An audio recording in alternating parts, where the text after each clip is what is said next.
IPL 2025 का मुकाबला number 24 खेला जाएगा रॉयल चैलेंजर्स बेंगलोर और दिल्ली कैपिटल्स के बीच में। ये मुकाबला खेला जाएगा आरसीबी के घर यानी बेंगलुरु के एम चिन्नास्वामी स्टेडियम में। इस वीडियो में बात करेंगे हम पिच के मिजाज के बारे में। पिच रिपोर्ट में हम आपको बताएंगे इस मैच के लिए क्या पिच रिपोर्ट सामने निकल कर आ रही है, बल्लेबाजों को कितनी मदद है, गेंदबाजों के लिए इस मैदान पर कितना खुश है या नहीं है। पिच रिपोर्ट बताने के बाद बात करेंगे मौसम विभाग ने इस मुकाबले को लेकर एक चेतावनी जारी की है, उस बारे में आपको बताएंगे। पूरी जानकारी आपको देंगे। वेदर रिपोर्ट में एक एक डिटेल क्या सामने निकल कर आ रही है। वेदर रिपोर्ट और पिच रिपोर्ट के बाद बात होगी हेड टू हेड आंकड़ों की। दोनों ही टीमों ने आईपीएल के इतिहास में जब जब एक दूसरे का आमना सामना किया है तब तब किसका पलड़ा भारी रहा है। साल 2008 से दोनों ही टीमें आईपीएल में खेल रही है और दोनों ही टीमों ने अब तक एक भी बार खिताब नहीं जीता है। तो दोनों ही टीमों के बीच जब जब भिड़ंत हुई है, मैदान पर जब जब आमना सामना हुआ है, तब तब किसका पलड़ा भारी रहा है। उसके बाद बात करेंगे दोनों ही टीमों के अब तक के प्रदर्शन के बारे में। दोनों ही टीमें आईपीएल 2025 में कैसा प्रदर्शन कर चुकी है अब तक, पॉइंट्स टेबल में कहां किस नंबर पर स्टैंडिंग है। उसके बाद बात करेंगे हम दोनों ही टीमों की संभावित प्लेइंग 11। तो वीडियो थोड़ी बड़ी होगी लेकिन इंफॉर्मेटिव, और जो तमाम जानकारी है इस मैच से रिलेटेड वो सभी बेसिक्स और वो सभी चीजें हम डिटेल में हम आपको बताएंगे इस वीडियो में। वीडियो को आप एंड तक जरूर देखिएगा। वीडियो पसंद आए तो इसे लाइक करके चैनल को सब्सक्राइब करना ना भूलें। शुरुआत करते हैं इस मैच के डिटेल्स पहले आपको दे देते हैं। तो ये मुकाबला नंबर 24 है, आरसीबी और दिल्ली कैपिटल्स के बीच ये मुकाबला खेला जाएगा। ये मुकाबला खेला जाएगा गुरुवार 10 अप्रैल 2025 शाम 7:30 बजे से एम चिन्नास्वामी स्टेडियम में। अब बात करते हैं पिच के मिजाज के बारे में, यानी पिच रिपोर्ट आपको बताते हैं कि इस मुकाबले के लिए क्या निकलकर सामने आ रही है। दरअसल एम चिन्नास्वामी स्टेडियम के पिच की बात करें तो वो बैटिंग फ्रेंडली कंडीशंस के लिए जानी जाती है। यहाँ बल्लेबाजों को बहुत ज्यादा मदद मिलती है।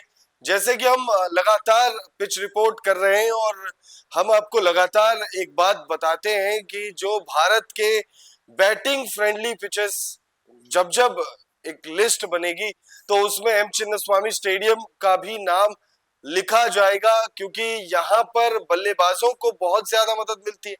गेंदबाजों के लिए बहुत ज्यादा मदद है नहीं इस पिच पर।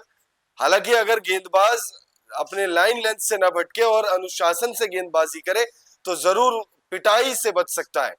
अगर चिन्नास्वामी स्टेडियम के रिकॉर्ड्स की बात करें तो यहाँ पर बैटिंग सेकंड यानी चेस करना बहुत ज्यादा आसान काम माना जाता है, क्योंकि सेकंड इनिंग में बल्लेबाजी और ज्यादा आसान हो जाती है जियोग्राफिकल कंडीशंस की वजह से, ओस की वजह से। ओस की समस्या देखी गई है यहाँ पर, और समस्या किसी एक के लिए वरदान। यानी आप टॉस जीतेंगे, पहले गेंदबाजी करेंगे तो ओस आपके लिए वरदान है, और अगर आप टॉस हार कर पहले बल्लेबाजी करेंगे तो फिर ओस आपके लिए श्राप बन जाएगा। सेकंड इनिंग में बहुत ज्यादा दिक्कत होती है गेंदबाजों को।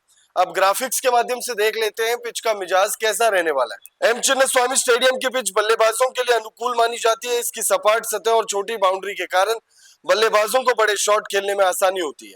तेज गेंदबाजों को यहाँ अतिरिक्त उछाल मिल सकता है, लेकिन कुल मिलाकर ये पिच बल्लेबाजी के लिए अधिक मददगार होती है।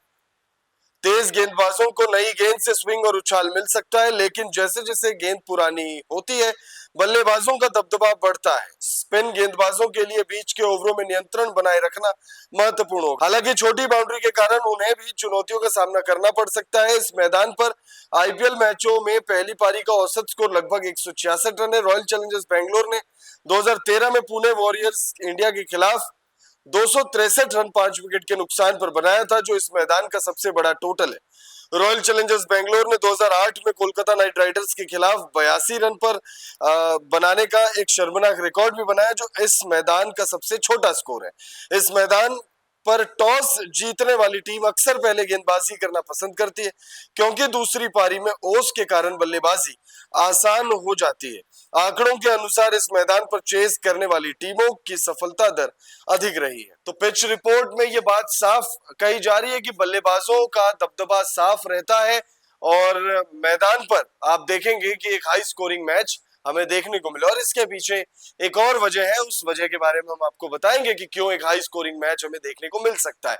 लेकिन चेतावनी क्या जारी की है, क्योंकि वीडियो की शुरुआत में हमने आपसे कहा था कि इस मुकाबले के लिए मौसम विभाग ने चेतावनी जारी की और मैच से पहले चेतावनी मतलब बारिश की आशंका। अब वो बारिश की आशंका कितनी है वो हम आपको ग्राफिक्स के माध्यम से बताते हैं। आईपीएल 2025 के मैच नंबर 24 के लिए मौसम विभाग ने बेंगलुरु का मौसम मैच के अनुकूल रहने का अनुमान जताया है। मौसम विभाग के मुताबिक अधिकतम तापमान 32 डिग्री तो वहीं 22 डिग्री न्यूनतम तापमान रहने की बात कही गई है। मौसम विभाग ने हालांकि 5% बारिश की चेतावनी जारी की है, तो वहीं 47% ह्यूमिडिटी रहने का भी अनुमान जताया है। 5% बारिश की चेतावनी जारी की है, लेकिन ये ऐसी चेतावनी है जिस पर आपको बहुत ज्यादा गौर नहीं फरमाना चाहिए, क्योंकि 5% बारिश का मतलब होता है कि मैच पर इसका असर आपको शायद ही देखने को मिले, ना के बराबर चांसेस हैं। अब बात करते हैं हेड टू हेड आंकड़ों की। दोनों ही टीमों की जब जब भिड़ंत हुई है तब किसका पलड़ा भारी रहा है, ये एक बड़ा सवाल है, क्योंकि साल 2008 से दोनों ही टीमें खेल रही है और दोनों ही टीमों को अपने पहले टाइटल का इंतजार है और हो सकता है कि इस बार ये इंतजार खत्म हो किसी एक टीम के लिए। बहरहाल दोनों ही टीमों के हेड टू हेड आंकड़ों को अगर आप देखेंगे तो इसमें आरसीबी थोड़ा सा आगे दिखाई देती है। रॉयल चैलेंजर्स बेंगलुरु और दिल्ली कैपिटल्स के बीच अब तक कुल 31 मैच खेले जा चुके हैं, जिसमें आरसीबी का दबदबा साफ दिखाई देता है। 31 मैचों में से दिल्ली कैपिटल्स ने सिर्फ 11 मैचों में जीत हासिल की है, जबकि 19 मैचों में रॉयल चैलेंजर्स बेंगलुरु को जीत मिली है। एक मुकाबला जो है वो बेनतीजा रहा है। तो भाई 8 मैचेस ज्यादा आरसीबी ने जीते हैं 2008 से लेकर अब तक, यानी 2024 तक। 2025 आईपीएल में कौन सी टीम जीतेगी ये मुकाबला, ये बड़ा सवाल है। आप कमेंट करके बताइएगा। अब आपको बताते हैं कि अभी थोड़ी देर पहले हमने कहा था कि एक हाई स्कोरिंग मैच देखने को मिल सकता है और उसकी वजह हम आपको बाद में बताएंगे, तो वजह आपको बता देते हैं। दोनों ही टीमों के अगर प्रदर्शन पर आप गौर करेंगे तो दोनों ही टीमों का प्रदर्शन बहुत ही शानदार रहा है। इत्तेफाक की बात है, कह लीजिए आप, कि दोनों ही टीमों ने अब तक जो है 3 मुकाबले जीते हैं। अब यहाँ कैच ये है कि दिल्ली कैपिटल्स ने आरसीबी से बेहतर प्रदर्शन किया है।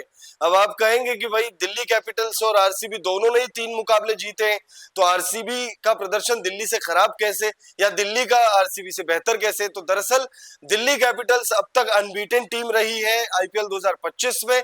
आरसीबी ने 3 मुकाबले जीते जरूर है, लेकिन उन 3 मुकाबलों को जीतने के लिए 4 मुकाबले खेलने पड़े आरसीबी को। तो वहीं दिल्ली कैपिटल्स तीनों मुकाबले अपने जीत कर आ रही है। दोनों ही टीमों के प्रदर्शन पर थोड़ा और विस्तार से बात करते हैं, फिर आपको बताते हैं कि पॉइंट्स टेबल पर इस समय दिल्ली कैपिटल्स और आरसीबी किस पोजीशन पर स्टैंड कर रही है। तो जब हम ये वीडियो शूट कर रहे हैं उस वक्त अगर आप देखें, यानी आईपीएल के मैच नंबर 22 के बाद हम ये वीडियो शूट कर रहे हैं, दिल्ली कैपिटल्स एविडेंट है नंबर 1 पर है, अनबीटेन रही है, इकलौती ऐसी टीम जिसने एक भी मुकाबले को गवाया नहीं है।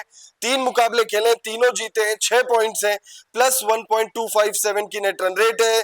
दिल्ली ने एलएसजी के खिलाफ पहले मुकाबले में एक थ्रिलर मैच जीता था 1 विकेट से सनराइजर्स हैदराबाद को, उसके बाद 7 विकेट से हराया। सीएसके को 25 रनों से हराया उनके घर में जाकर। ये जो तीसरा मुकाबला था और जो पहला मुकाबला था, ये बहुत ही आप कह सकते हैं कि काफी वक्त तक याद रहेगा दिल्ली कैपिटल्स को कि उनने ये मुकाबले जीते हैं। सीएसके को उनके घर में जाकर हराना या फिर लखनऊ के खिलाफ पहले मैच में सिर्फ 1 विकेट से मैच को अपने नाम करना। वहीं आरसीबी की बात करें तो आरसीबी भी 6 पॉइंट्स उनके पास है, 4 मुकाबले खेले हैं, 3 मुकाबलों में जीत हासिल की है, प्लस 1.015 की नेट रन रेट है। नेट रन रेट की वजह से नंबर 3 पर आरसीबी मौजूद है, नंबर 2 पर गुजरात है और चौथे पर पंजाब है। आरसीबी की बात करें तो आरसीबी ने केकेआर को पहले मुकाबले में 7 विकेट से हराया, दूसरे मैच में घर में जाकर चेन्नई को 50 रनों से हराया, गुजरात से फिर 8 विकेट से हार गई। तो वहीं मुंबई से 12 रनों से मैच अपने नाम करने में कामयाब हुई आरसीबी की टीम, वो भी मुंबई के घर यानी वानखेड़े स्टेडियम में। दोनों ही टीमों का प्रदर्शन शानदार रहा है। दोनों ही टीमों के अगर आप देखें तो तीनों डिपार्टमेंट बेहतरीन रहे। खास तौर पे गेंदबाजी की अगर हम बात करें तो दोनों ही टीमों की गेंदबाजी काफी ज्यादा सॉर्टेड नजर आती है। आरसीबी की टीम आईपीएल के इतिहास में पहली बार ऐसी टीम नजर आ रही है जिसकी बैटिंग तो अच्छी है ही, वो हमने ओवर द इयर्स देखा है, साल 2008 से लेकर पिछले सीजन तक आरसीबी की बैटिंग की तो हमेशा ही चर्चा रही, लेकिन इस बार आरसीबी की गेंदबाजी की तारीफ होती है। आरसीबी की टीम गेंदबाजी से जो है इंप्रेस कर रही है। और वैसे भी आप मैचेस तभी जीतते जब आपकी गेंदबाजी स्ट्रांग होती है, क्योंकि रन्स बनाकर आप मैचेस नहीं जीत सकते। मैचेस हमेशा गेंदबाज ही जिताते हैं, चाहे वो फॉर्मेट कोई भी हो। अब बढ़ते हैं हम लोग अगले यानी आखिरी पड़ाव पर इस वीडियो के।